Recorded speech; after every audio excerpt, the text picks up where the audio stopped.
मित्रों, जैसा कि आप जानते हैं कि अभी कालखंड का चौथा युग यानी कलयुग चल रहा है, जिसे हिंदू शास्त्रों में सबसे श्रापित युग बताया गया है। ऐसा माना जाता है कि जैसे जैसे कलयुग चरम पर पहुंचेगा, धरती से धर्म का नाश होने लगेगा और कलयुग के अंत में भगवान विष्णु कल्कि अवतार लेकर पुनः धर्म की स्थापना करेंगे। परंतु आज की इस वीडियो में हम आपको बताएंगे कि महाभारत काल अर्थात द्वापर युग में भगवान कृष्ण ने कलयुग के बारे में कौन सी कड़वी सच्चाई बताई थी, जिसे अधिकतर लोग नहीं जानते। इसलिए आप हमारे साथ इस वीडियो के अंत तक बने रहें ताकि आप भी जान सकें कि श्री कृष्ण के अनुसार कलयुग कैसा होगा। उससे पहले अगर आप हमारे चैनल पर नए हैं तो चैनल को सब्सक्राइब करके बेल आइकन दबाना ना भूलें। मित्रों, महाभारत समय की बात है। पांचों पांडवों ने भगवान श्री कृष्ण से कलयुग के बारे में चर्चा की और कलयुग के बारे में विस्तार से पूछा और जानने की इच्छा जाहिर की कि कलयुग में मनुष्य कैसा होगा, उसके व्यवहार कैसे होंगे और उसे मोक्ष कैसे प्राप्त होगा। इन्हीं प्रश्नों का उत्तर देने के लिए भगवान श्री कृष्ण कहते हैं, तुम पांचों भाई वन में जाओ और जो कुछ भी दिखे वह आकर मुझे बताओ, मैं तुम्हें उसका प्रभाव बताऊंगा। पांचों भाई वन में गए। युधिष्ठिर ने देखा कि किसी हाथी की 2 सूंड हैं। यह देखकर उनके आश्चर्य का ठिकाना ना रहा। अर्जुन दूसरी दिशा में गए। वहां उन्होंने देखा कि कोई पक्षी है, उसके पंखों पर वेद की ऋचाएं लिखी हुई हैं, पर वह पक्षी मुर्दे का मांस खा रहा है। यह भी आश्चर्य की बात है। भीम ने तीसरा आश्चर्य देखा कि गाय ने बछड़े को जन्म दिया है और बछड़े को इतना चाट रही है कि बछड़ा लहूलुहान हो जाता है। सहदेव ने चौथा आश्चर्य देखा कि 6-7 कुएं हैं और आसपास के कुओं में पानी है, किंतु बीच का कुआं खाली है। बीच का कुआं गहरा है, फिर भी पानी नहीं है।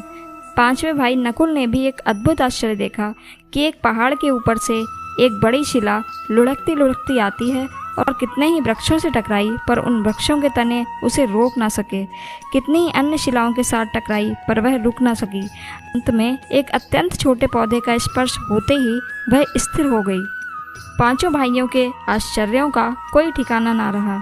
शाम को वे श्री कृष्ण के पास गए और अपने अलग अलग दृश्यों का वर्णन किया।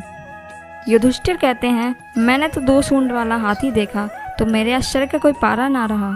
तब श्री कृष्ण ने कहा कि कलयुग में ऐसे लोगों का राज्य होगा जो दोनों ओर से शोषण करेंगे, बोलेंगे कुछ और करेंगे कुछ और। ऐसे लोगों का राज्य होगा। अर्जुन ने आश्चर्य देखा कि पक्षी के पंखों पर वेदों की ऋचाएं लिखी हुई हैं और पक्षी मुर्दे का मांस खा रहा है। तब श्री कृष्ण ने कहा, इस प्रकार कलयुग में ऐसे लोग रहेंगे जो बड़े बड़े पंडित और विद्वान कहलाएंगे, किंतु वे यही देखते रहेंगे कि कौन सा मनुष्य मरे और हमारे नाम से संपत्ति कर जाए। चाहे कितने भी बड़े लोग होंगे, किंतु उनकी दृष्टि तो धन के ऊपर ही रहेगी। ऐसे लोगों की बहुलता होगी जो परधन को हरने और छीनने को आतुर रहेंगे और कोई कोई विरला ही संत पुरुष होगा। भीम ने तीसरा आश्चर्य देखा कि गाय अपने बछड़े को इतना चाटती है, बछड़ा लहूलुहान हो जाता है। श्री कृष्ण बोले, इसका अर्थ है माँ बाप अपने संतानों के लिए इतनी ममता करेंगे कि उन्हें अपने विकास का अवसर ही नहीं मिलेगा। किसी का बेटा घर छोड़कर साधु बनेगा तो हजारों व्यक्ति दर्शन करेंगे, किंतु यदि अपना बेटा साधु बनेगा तो रोएंगे कि मेरे बेटे का क्या होगा, वह तो साधु बन गया है। सहदेव ने चौथा आश्चर्य यह देखा कि 5-7 भरे कुओं के बीच एक कुआं एकदम खाली। श्री कृष्ण ने कहा, कलयुग में धनाढ्य लोग लड़के लड़की के विवाह में, मकान बनवाने में, छोटे बड़े उत्सवों में तो लाखों रुपए खर्च कर देंगे, परंतु पड़ोस में ही यदि कोई भूखा प्यासा होगा तो यह नहीं देखेंगे कि उसका पेट भरा है या नहीं। दूसरी ओर अपने ऐशो आराम में ही धन उड़ाएंगे, किंतु किसी के 2 आंसू पोंछने में उनकी रुचि नहीं होगी और जिनकी रुचि होगी उन पर कलयुग का प्रभाव नहीं होगा, उन पर भगवान का प्रभाव होगा। 5वां आश्चर्य यह था कि बड़ी चट्टान पहाड़ पर लुढ़की और वृक्षों के तने और चट्टानों से रोक ना पाई, किंतु एक छोटे से पौधे से टकराते ही वह चट्टान रुक गई। श्री कृष्ण ने कहा कि इसका अर्थ है कलयुग में मानव का मन नीचे गिरेगा, उसका जीवन पतित हो जाएगा।